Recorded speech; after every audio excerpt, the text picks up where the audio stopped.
Hey guys, and welcome to the Hobby News. Alright, so this week I thought I'd break up some of the news into their, corresponding games and stuff like that. I thought that might be fun. So for this one, we're going to be looking at the Horus Heresy, and they've just released a new model for that, and I think it's pretty cool. Among other things, there's other rumors flying around about a potentially new starter box for Horus Heresy. People have seen photos on Facebook and things like that of possibly a plastic kit or plastic Mark 6 armor and that sort of thing. It looks really interesting. That's a very, very curious thing, but I hope all those rumors are true and that Forgeworld are moving to plastic. That would be amazing. But we don't really know for sure whether that sort of stuff is real or not. But what we do know is they've released a cool model. So let's take a look. So if we come down here, so we've got get to know Argel Tal, the word bearer who really changed on his gap year. So yeah, they're going with the joke of him going away, as people do when they're young. And let's take a look. It looks pretty damn cool. So I'm really loving the new design direction that they seem to be going in, as well as the, I guess, their painting studio is now starting to do the paint jobs. I mean, this has been happening for a little while now, but you can really see a big difference in their paint style. They're moving to, I guess, a more heavy metal style rather than I suppose, a more gritty, worn kind of look, I guess. Not that wasn't bad or anything, but I do think this definitely is a much better style for photography and for showing off a new model and all that kind of thing. There's a reason why Games Workshop does it that way.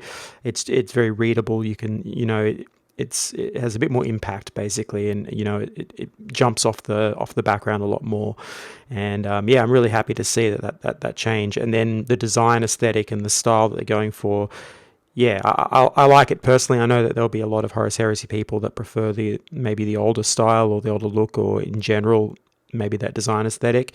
But I feel like bringing this more into line with, let's say, some of the other scales of their other models and things like that just allows for more conversion possibility and a little bit more integration into their main ranges, so that people that maybe don't play 30k can then use those models for their 40k stuff, and vice versa. You get to then mix in a few things. I realize that Horus Heresy is in a different era, and if you're big on the time factor of when it's being fought, then you won't use a lot of 40k stuff. But for those that are just looking for like interesting conversion possibilities and maybe pushing a little bit the boundaries of when their army is meant to be fielded in the time of the Horus Heresy, then you can play around with that stuff. And I think that's just cool. It just gives more options, right? More hobby possibilities.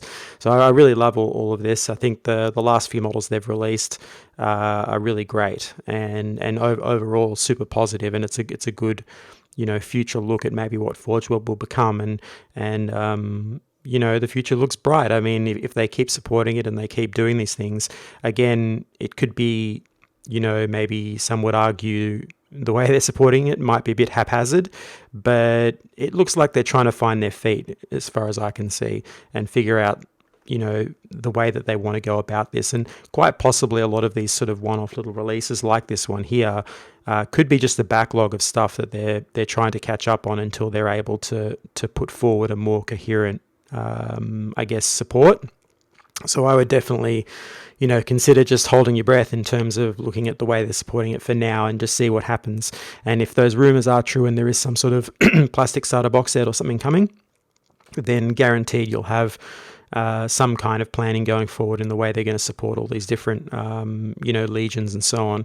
And if anything of these last few models are to go by, I think it's going to be good. It's going to be good for the range, good for the Horus Heresy, because it's just going to give them more. And if more people are inspired to get into it, then you'll see a bigger range, because that's, at the end they're selling products. So they need to make sure that, this kind of sentence has been banged on so many times by so many people, but, it's just unfortunately a byproduct of a capitalist system, right?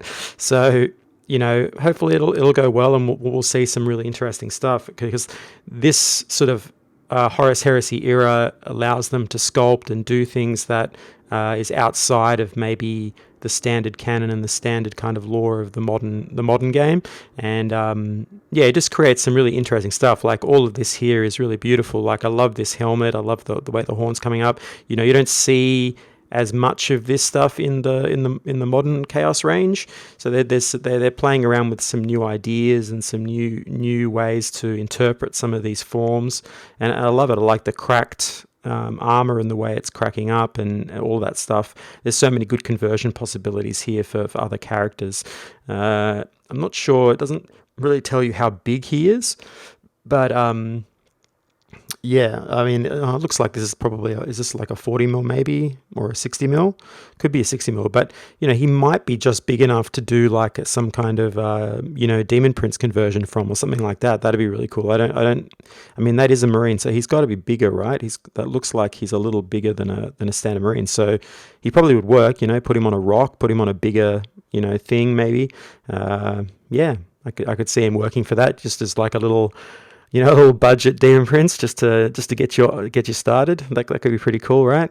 Yeah, everything about it. I even like they got some of the older Mark armor there, with the grill helm there, and they've even gone to the effort of actually sculpting in the guts and everything. That's pretty cool.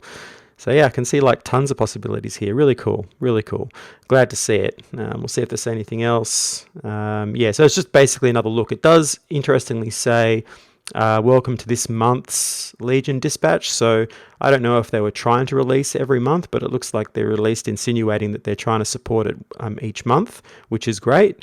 And it talks about what they've shown previously, and now they're showing this. So it looks like they are trying to keep these articles and these releases kind of regular now. And I know that that's been a complaint in the past from other people that I've listened to talk about this, that Horus Heresy hasn't seen a lot of support over the last maybe year or two, or at least consistent support. And so having them implying that they're gonna try to support this each month is a really positive step.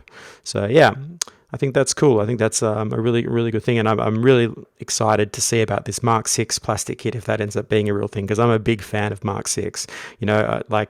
That would sucker me into Horus Heresy quick smart. I'm already thinking about it, because I miss, even though I like modern 40k, I miss the old rules of like frontages and side armor and stuff for vehicles, and psychology, like leadership checks that actually make your unit run away, and all that kind of stuff like the old school game had. Just because it adds for different kind of tactics, and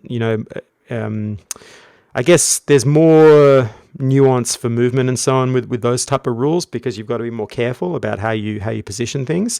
And so I'm already tempted, but with a plastic kit, I mean, that would definitely get me in. I've always, my dream has always been I'm a filthy Dark Angel player from way back, and I always wanted to do a full Mark 6 version of a Dark Angel army, but at the time I was going to use like all the the multi-part tactical squad parts to make all the Mark 6s. So I spent years like hoarding a bunch of beakies and chest plates and legs and stuff, so I could do sort of like a modern take on a Mark 6 style with like the newer models. But if they release a more true Rogue Trader-esque, I guess, Mark 6 version that is slightly larger in scale, because I'm not really a fan of the small models now. I'm sort of tainted by the modern aesthetic now, the sort of larger Primaris, and I like painting at that scale. It's actually really nice. So if the new models were slightly taller, that would be amazing, because it is actually quite nice to paint. Regardless of whether you like or hate Primaris, the models themselves, the scale of them is just really good. It's the same thing like with the Death Guard. Their scale is slightly bigger as well, and they're much nicer to paint for sure. So anyway, we'll see. But I'll be looking forward to some plastic Mark 6, that's for sure. All right, well, tell me what you guys think in the comments if you're hyped for this stuff or not. But otherwise, I guess hit that like button, subscribe button. It really helps me out, and I'll catch you on the next one.